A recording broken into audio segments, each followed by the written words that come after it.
Welcome back after the break. आप देख रहे हैं बाराने रहमत। अब एक बहुत ही इम्पॉर्टेंट इशू, क्योंकि आजकल न्यूज़ का दौरा है और अक्सर लोगों ने ये भी कहा कि जी इस दफ़ा जो रमज़ान की एक एहतराम और उसकी ताज़ीम और उसको हम जिस तरह सेलिब्रेट करते हैं कि हम सिर्फ़ और सिर्फ फोकस्ड होते हैं अपनी रूहानियत पे और अपनी इबादत पे, ऐसा हो नहीं पाया क्योंकि बहुत गहमा गहमी है। अगर हम सियासी पस मंज़र को भी देखते हैं वहाँ पर भी बड़ी तब्दीलियाँ हैं। इसके अलावा मईशत को लेकर लोग परेशान हैं। इस दफ़ा पहली दफ़ा आपको नज़र आ रहा है कि रमज़ान मुबारक में बाज़ारों में उस तरह का रश नहीं है और तमाम तर जो लोगों की तवज्जो है वो न्यूज़ ने ली हुई है। अब इसमें बहुत बड़ी तब्दीली ये है कि यकीनन पहले हम समझते थे कि news media, main stream television इस चीज़ को लीड कर रही होती थी, लेकिन अब सूरत हाल बिल्कुल उलट है। सोशल मीडिया से आने वाली ख़बरें लीड्स बनती हैं टेलीविज़न पे और जिस तरह वो ब्रेक होती हैं, जैसे वो ब्रेकिंग स्टोरी आपके पास आती है, कुछ दिनों के बाद पता चलता है कि वो तमाम तर इन्फॉर्मेशन गलत थी। ये हमने देखा मीनार पाकिस्तान इंसिडेंट में, ये हमने हाल ही में देखा दुआए ज़हरा इंसिडेंट में। इसमें हो क्या रहा है? Are we in a quick fix कि हम फौरी तौर पे मदद की नीयत से पहुंचते हैं और एक ख़बर को ब्रेक करते हैं और उसकी जो डिटेल्स हैं उसके बारे में वेरिफिकेशन नहीं लेते और तभी हमें सुबकी का सामना करना पड़ता है क्योंकि बिल्कुल उससे उलट इन्फॉर्मेशन फिर आगे जाकर सामने आती है। दूसरी तरफ हम ये भी देखते हैं कि एक बहुत ज़्यादा रुझान बनता चला जा रहा है कि लोग जब टेलीविज़न कैमरा के सामने आते हैं अपनी किसी भी रोदात को लेकर, तो उनके हिडन एजेंडाज हैं और हम इससे कतई ताल्लुक़ नहीं हो सकते। वो जिस तरह चीज़ों को आपके सामने रखते हैं, शायद वो आपकी सिंपैथी हासिल कर लेते हैं, उस न्यूज़ चैनल की भी सिंपैथी हासिल कर लेते हैं, उस सोशल मीडिया ब्लॉगर की जो उनको सपोर्ट कर रहा होता है उसको भी अपनी तरफ राम कर लेते हैं, लेकिन उनका एजेंडा क्या है ये कुछ अरसे बाद सामने आता है। तो बतौर व्यूअर, बतौर सोसाइटी हम इन चीज़ों को, इस फिनोमेना को कैसे देखते हैं, कैसे हल कर सकते हैं, इस पर ज़रा बात करते हैं। ज़बरदस्त पैनल हमारे साथ मौजूद है। सैयद अली इमाम साहब हैं, हुज़ अ मोटिवेशनल स्पीकर। बहुत बहुत शुक्रिया अली साहब फॉर बीइंग हियर। आप ही के साथ तशरीफ़ रखते हैं फ़रहान अली सिद्दीकी, जो creative and brand manager, brand director. इसके अलावा हसन बेग हमारे साथ मौजूद हैं जो कि एक यूट्यूबर हैं। आप लोगों की आमद का बहुत शुक्रिया। हसन, ये सवाल आपके सामने रखते हैं, कोई ऐसी ह्यूमन स्टोरी आती है जहाँ पे आप लोग जज्बा खिदमत के तौर पे कहते हैं कि यार इनको तो ज़रूरत है, मीडिया को प्रेशर बिल्ड करना है, जो मुतल्लिका इदारे हैं, लोग हैं, उनको हरकत में लेके आना है, और फिर थोड़े अरसे में पता चलता है कि स्टोरी सारी गलत थी, कोई और ही एजेंडा था। कैसा महसूस करते हैं और यूट्यूबर्स की या न्यूज़ चैनल्स की क्या जिम्मेदारी बनती है? देखिए सिद्रा, पहली बात तो मैं कहूँगा कि जैसे न्यूज़ चैनल्स जो होते हैं उनको मॉनिटर करने का एक इदारा है, सही, जो कि पैमरा है, वो सही गलत देखता है। और जर्नलिस्ट जब एक जगह पे पहुंचता है तो उसके पीछे उसकी बहुत मेहनत होती है, एक एडिटोरियल होता है, वो सारी चीज़ें होती हैं। लेकिन सोशल मीडिया पे ऐसा नहीं है, कोई एडिटोरियल नहीं है। कोई भी शख्स अपने एक छोटा सा पेज बनाता है, उसको फॉलोअर भी कुछ अरसे में बन जाते हैं और वो कोई भी स्टोरी किसी भी नज़रिए से पेश कर सकता है। और फिर क्या होता है, जिसकी वजह से सोसाइटी में हम देखते हैं कि इस तरह की चीज़ें आती हैं, कुछ अरसे बाद वो माफ़ी मांग रहा होता है, फिर वो चीज़ें डिलीट कर रहा होता है, लेकिन उसने नुकसान क्या पहुंचाया? वो नुकसान तो पहुंच गया। अगर किसी की साख को ख़राब करना है, किसी के बारे में गलत खबर की है, तो वो तीर कमान से निकल चुका है। इसके लिए मैं तो कहूँगा पहली बात यह है कि कोई इदारा बनना चाहिए। अब लोग बोलेंगे यार ये तो हर कोई पेज बना रहा है, छोटे से पेज का भी इदारा बनेगा तो बहुत मुश्किल हो जाएगा। नहीं, पैरामीटर आप बनाएं। जैसे किसी के 10,000 फॉलोअर हो गए, अब उसको मेन स्ट्रीम लोग सुनने शुरू हो गए, तो आप ऐसा करें जिनके फॉलोअर ज़्यादा हैं, ये क्राइटेरिया रख लें, वो पेजेस रजिस्टर हों एक इदारे के तहत। और ख़ास तौर पे अगर हम यही इस बात को ही आगे लेके चलते हैं कि सिर्फ फेक पेजेस को ख़त्म करना है। देखिए बड़ा आसान है एक एलियस के साथ पेज बनाना जिसमें किसी शख्स की अपनी आइडेंटिटी तो है नहीं, और वो पेज अगर फॉलोअर्स बढ़ा लेता है तो वहाँ पे वो किसी के बारे में भी कोई भी डेफेमेशन एक्ट कर सकता है। ऐसा ही अली क्या कहेंगे? एक दफ़ा बीच में बात ये हो रही थी कि फ़ेक पेजेस को या इस तरह के इदारों को थोड़ा मुस्तनद बनाने के लिए जो एक्चुअल होल्डर है उसकी आईडी के साथ वेरिफिकेशन होनी चाहिए। आप इस सजेशन को मानते हैं? सिद्रा, एक तो सबसे पहले बहुत शुक्रिया, आपने हमें ये मौका दिया कि हम कुछ आके बात कर सकें। दूसरी तस्वीर करना चाहूँगा कि मोटिवेशनल स्पीकर तो बहुत बाद में आया। बेसिकली 18 बरस मैंने टीवी में गुजारे और प्रोडक्शन की फील्ड में। तो आप ये जो अभी गुफ्तगू फरमा रही थी ब्रेकिंग न्यूज़ की और ये तमाम चीज़ें, तो breaking news is breaking the rules basically, कि हम इस दौर के अंदर इतने आगे बढ़ गए हैं कि हमने हर उस चीज़ को, जिसको हम कहते हैं ना कि एक एहसास ज़िम्मेदारी का होना। अगर मुझे चंद लम्हात मिले तो मैं आपसे अगर एक चीज़ शेयर करना चाहूँ कि जब ये मीडिया, जो प्राइवेट जब मीडिया चैनल्स आए तो कोई इदारा नहीं था, कोई यूनिवर्सिटीज़ नहीं थी। कराची यूनिवर्सिटी में एक सिंपल एक मैस कम्युनिकेशन का डिपार्टमेंट था, तो ट्रेनिंग्स हुआ करती थी हमारी, जहाँ हमने ज्वाइन किया था एक निजी चैनल को। तो वो एक होटल था, वहाँ हम लोग जाते थे, तो पीटीवी के पुराने लोग आते थे इवन फॉरेन उन्होंने यानी जो बड़े चैनल्स है उन्होंने तो फॉरेन कंसल्टेंट्स को भी हायर किया था, आपकी इनिशियल ट्रेनिंग्स हुई थी, लेकिन फिर ये सिलसिला रुक गया और हमने ये भी नहीं देखा कि जो हमारे इदारे हैं उन्होंने इस बात को यकीनी बनाया हो कि बाद में आने वाले चैनल्स जिन लोगों को हायर कर रहे हैं वहाँ पे क्या कैपेसिटी बिल्डिंग है, क्या ट्रेनिंग है। एग्जैक्टली तो वहाँ पे एक शख्स ने एक सवाल किया, वो सीनियर प्रोड्यूसर आए हुए थे कि हमारी जो फील्ड है मीडिया की, इसमें एक डॉक्टर से लेके एक इंजीनियर और एक इंटर्न किया हुआ जो लड़का है या ग्रेजुएट, वो सब ट्रेनिंग हासिल करते करते कोई डीओपी बन जाता है, कोई कैमरामैन बन जाता है। तो इसमें कोई एक तो ऐसा कोई क्राइटेरिया होगा कि अगर वो चीज़ मिसिंग है तो हम इस फील्ड में काम नहीं कर सकते। तो मुस्कुराए उन्होंने कहा मियाँ तुमने बड़ा ज़बरदस्त सवाल किया है, और इसका जवाब बेटा ये है कि मैच्योरिटी, एहसास ज़िम्मेदारी।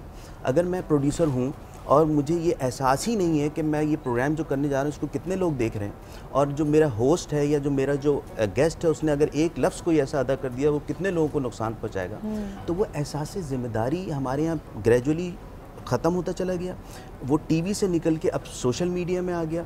अब जिसका जो दिल चाह रहा है वो अपना एक चैनल को खोल के और वहाँ पे जो भी चीज़ कह रहा है उसके असरात जो हैं आप देख रही हैं कि टीवी के थ्रू लोगों तक पहुँच रहे हैं, किस तरीके से उसका नुकसान हो रहा है। अच्छा, तो वुसअत भी नहीं रह गई अली, अगर इसी बात को आगे बढ़ाया जाए, एक तो एहसास ज़िम्मेदारी है, मैच्योरिटी है, लेकिन इसके अलावा ये कि एक विजन रखना कि किसी भी खबर का इम्पैक्ट क्या हो सकता है। मुझे लगता है टेलीविजन ने सबसे पहले इसको कॉम्प्रोमाइज़ किया with the race of ratings कि जी हमें फ़र्क नहीं पड़ता, ये चीज़ बिक रही है, इसको लोग देख रहे हैं, इसका मतलब है देखना चाहते हैं, तो चलो let's make more of it. इसी फार्मूला को अप्लाई कर दिया गया सोशल मीडिया पे कि जो सोशल मीडिया पे ज़्यादा से ज़्यादा शेयर हो रही है खबर, व्यूज़ की जा रही है, तो आइए अब उसका एक टेलीविज़न चरबा भी बना दें, उसको टीवी पे भी लेके आ जाएं। और वो जो बात हसन यहाँ पे कर रहे थे कि कई नए चैनल्स इस अंदाज में ही गुफ्तगू करते हैं कि उनका ये मकसद नहीं होता कि आप तक कोई नई इन्फॉर्मेशन पहुँचे, वो भी इसी भेड़चाल में है कि जी ऐसी खबर डालो जिससे ज़्यादा व्यूज़ और ज़्यादा लाइक्स हमें मिले। आप क्या कहेंगे इस पे फरहान के ये जो बड़ी ख़तरनाक ये ट्रेंड है ये इवेंचुअली जाएगी कहाँ? ऑलरेडी हम देखते हैं लोगों ने न्यूज़पेपर पढ़ना बंद कर दिए, जहाँ सबसे ज़्यादा एडिटोरियल और एक कंट्रोल सिस्टम था। टेलीविज़न में कदरे क्योंकि उस पर पाबंदियाँ आयद हैं, उसमें सियासी उसके इम्प्लिकेशंस भी हो सकता है, तो एटलीस्ट उसको भी मॉनिटर किया जाता है। लेकिन सोशल मीडिया के ये ट्रेंड्स हमें किस तरफ लेके जा रहे हैं? देखिए, अस्सलाम वालेकुम। पहले तो मैं आपका शुक्रिया अदा करता हूँ कि आपने हमें मौका दिया इस जगह पर एक अच्छा मैसेज डिलीवर करने के लिए। जो लोग ये समझते हैं कि सोशल मीडिया जो है वो हमारी एक अर्निंग का पॉइंट हो गया, एक्चुअली ये एक कम्युनिकेशन पॉइंट है जहाँ से आप कम्युनिकेशन कर सकते थे आसानी से। हमने इसको अर्निंग पॉइंट बना लिया और उसके अंदर हमने वो तमीज़ छोड़ दी कि हमने क्या चीज़ पाना है और क्या चीज़ खोना है, और जहाँ असल चीज़ हम खो रहे हैं वो है अखलाकियात। अखलाक छोड़ के हम सिर्फ कमाने के धंधे पे लग गए इस डिजिटल की इस दुनिया के अंदर।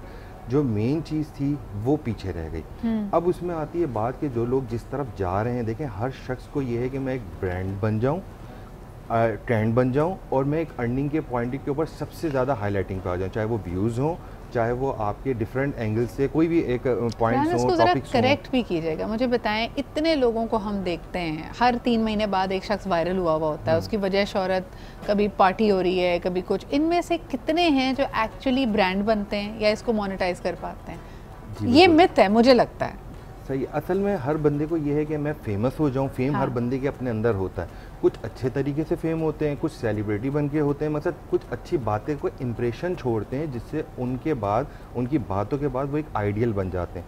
हम उन चीज़ों को सबको छोड़ चुके हैं। मैं आपसे वही कह रहा हूँ, लोगों की जो रेस लगी वो व्यूज़ और फॉलोवर्स बढ़ाने के लिए, और इसके पीछे का जो हिडन फैक्टर है वो है अर्निंग।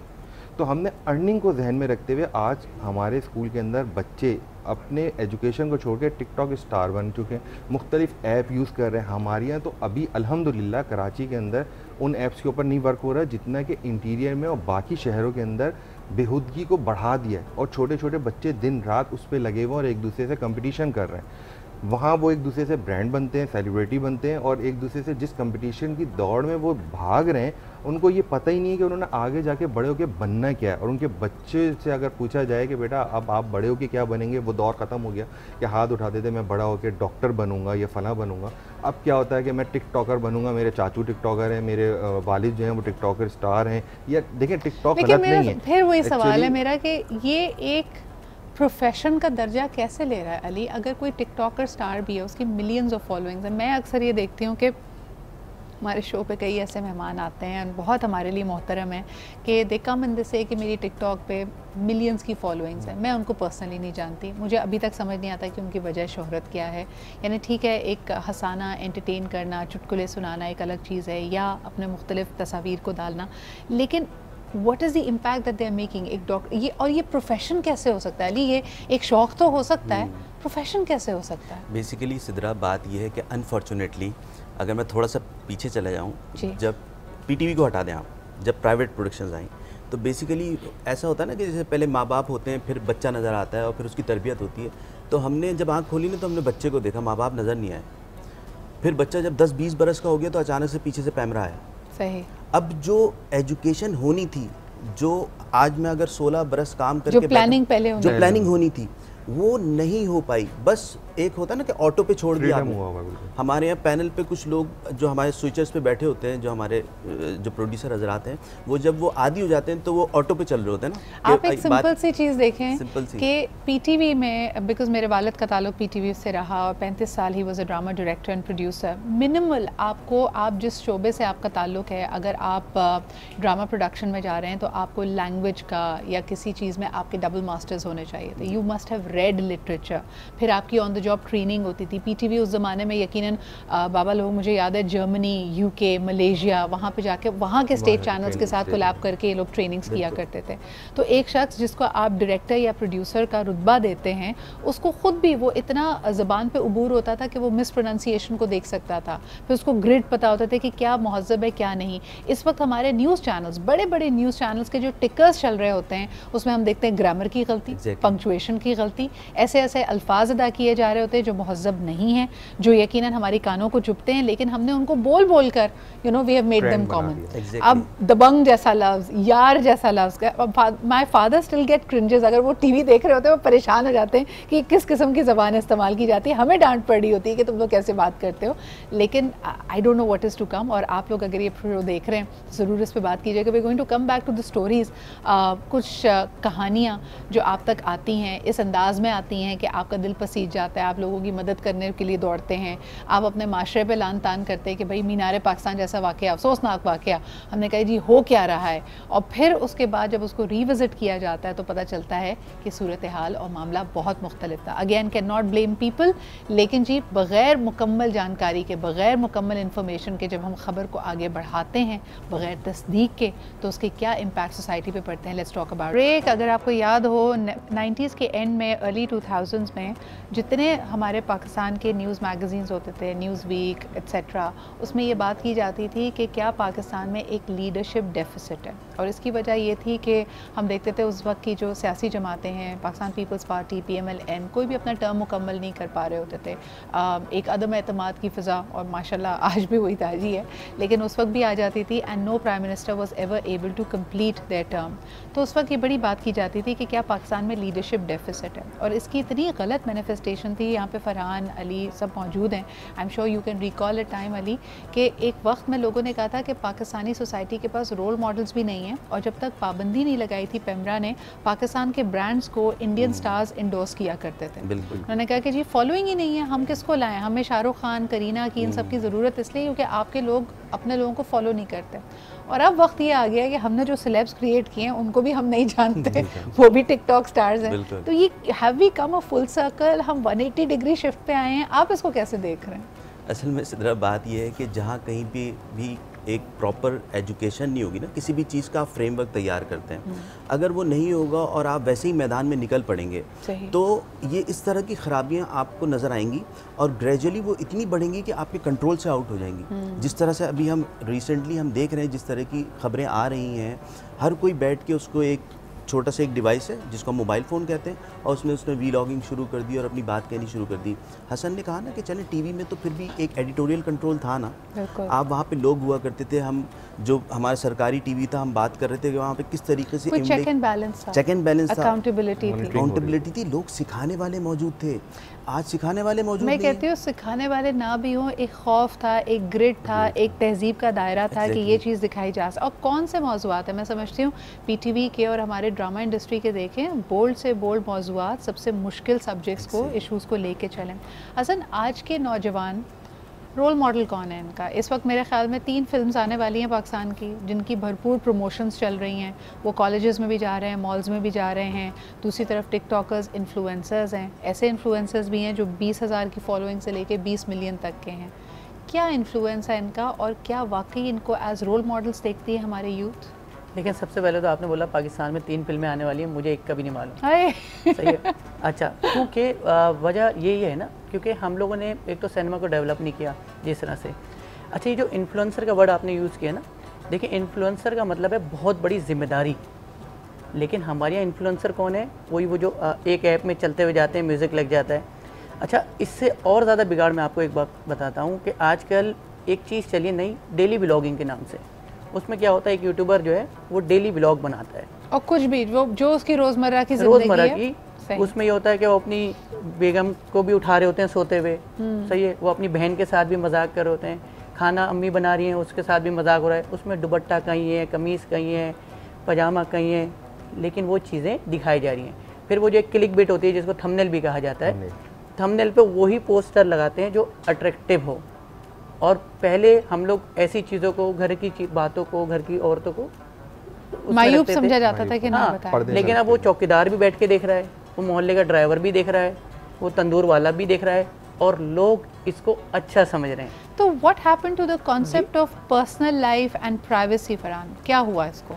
बस सब कुछ खुलकर आ गया सामने। हर बंदा पैसे की दौड़ में दौड़ रहा है। उसको ये नहीं दिख रहा कि मैं अपने अखलाक से इतना गिर गया हूँ कि मैं अपने घर की जिन चीज़ों पे पर्दा रखना था वो भी उन्होंने बगैर पर्दा हटाए दिखाना शुरू कर दिया। और एक दूसरे की ऐसी दौड़ कि जिस चीज़ को हमें मगरिब की तरफ लेके जा रहे हैं, जो कि हमें अगर देखा जाए तो इंटरनेशनली हम तबाही की तरफ जा रहे हैं।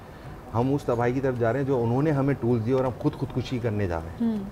तो अगर आप इस हवाले से देखें तो हमारे पास इल्म की कमी है। हमें ये नहीं पता कि हमें कौन सा टूल्स कहाँ इस्तेमाल करना है। सही। अगर हम उसका इस्तेमाल जानते हो सही तो शायद हम इसको प्रॉपर यूज़ कर सकते हैं। हमारे माशरे की ख़राबी यही है कि जो हमें मिलता है हम उसको मिस यूज़ करना शुरू कर देते हैं। अच्छा जी, अगेन हमारे पास वही एक छोटा सा सवाल अली आपसे भी करती चलूँ कि यूथ के लिए फिर रोल मॉडल्स क्या हों? एक वक्त तो हम कहते थे ना कि यूथ प्राइवेसी का नारा लगा रही है कि भाई मेरे घर वाले मुझे प्राइवेसी नहीं दे रहे। आज ये बच्चे खुद अपने घर को एज कंटेंट यूज़ कर रहे हैं, अपनी ज़िंदगी को एज कंटेंट यूज़ कर रहे हैं। This is very troublesome. इस पे आप क्या कहेंगे? बेसिकली इस तरह देखें, बात यह है ना कि हम यूथ को क्या कहें, सिर्फ जहाँ पे तालीम तालीम तालीम हो और तरबियत ना हो। आज तालीम याफ्ता बहुत हैं, तरबियत याफ्ता नहीं है, ठीक है ना। तो तरबियत जो सबसे अहम चीज़ होती थी वो आज उसका फुकदान है। और वही तरबियत जो है वो आपके वालिद मोहतरम, हमारे वालिद, ये सब लोग क्या किया करते थे, कोई ज़ोर और ज़बरदस्ती वाला तो होता नहीं था, बस अपनी बात कह के निकल जाते थे। आज तो हमने वो बात कहनी भी छोड़ दी ना। बेसिकली हमने कहा कि नहीं भाई, आप जो समझे आप कीजिए। नहीं, ऐसा नहीं हो सकता। आपको देखें, एहसास ज़िम्मेदारी जो मैंने शुरू में कहा ना, कि वो जब तक एहसास ज़िम्मेदारी नहीं होगी डिजिटल वर्ल्ड में, जो मैं एक बात हर जगह ये इसलिए कहता हूँ क्योंकि पता नहीं कितने बच्चे देख रहा हूँ, हर चीज़ आपने दिखा दी। अभी एक रिसेंटली एक मसला हुआ था, उसमें एक शख्स अपने घर से निकला और वो बेचारा जो है ना वो नीम बरहाना था। सब ने उसकी तस्वीरें जाके अपलोड कर दी। 2 दिन बाद उसकी बेचारी बीवी आई रोते हुए कि ये आपने कर दी, ये डिजिटल पे चला गया, ये 20 साल तक 40 साल तक रहेगा इसके ऊपर, और मेरे बच्चे जब कल बड़े होंगे वो अपने बाप को इस हालत में देखेंगे। आप लोगों को पता है वो ज़हनी तौर पे सही नहीं था। नहीं, यू एब्सोल्युटली राइट। आप देखें कि मोनिका लेविंस्की इसकी सबसे पहली शिकार थी जब उनका, एंड शी सेज कि मैं 21 साल की थी जब, ठीक है, whatever was her situation with bill Clinton, उन्होंने कहा मैं वो छाप कभी फिर मेरी ज़िंदगी से रद्द नहीं हो सकी। और हम में से कौन है जिसने अपनी टीनेज में या 20-21 साल की उम्र में कोई गलती ना की हो? लेकिन आप इमेजिन कीजिए कि वही गलती अगर आपकी ज़िंदगी भर के लिए शनाख्त बन जाए। हमारे यहाँ रिपोर्टिंग के ये स्टैंडर्ड्स भी नहीं है कि लोगों की आइडेंटिटीज़ को कैसे कंसील करना है। हम छोटे छोटे बच्चों के चेहरे, उनके नाम, और बड़ा इसको तुर्रा इम्तियाज़ समझते हैं कि जी हमें तो सिर्फ नाम पता चला और उसकी फेसबुक ID भी हमने ढूंढ ली और उसकी तमाम तस्वीर भी हमने निकाल ली। This is a breach of privacy. लेकिन दूसरी तरफ जैसे हसन ने कहा, ये खुद करने को भी लोग तैयार हैं। वीलॉगर्स रोज़ाना का अपना वीलॉग खुद डाल रहे हैं, अपने घर की हर इन्फॉर्मेशन आपको खुद प्रोवाइड कर रहे हैं। तो it's a very troublesome time. इस पर हम मज़ीद भी बात करेंगे and I hope that you will take some time to think about it. Ali, Farhan, Hasan, आप लोगों के आमद का, मौजूदगी का बहुत शुक्रिया। इसी के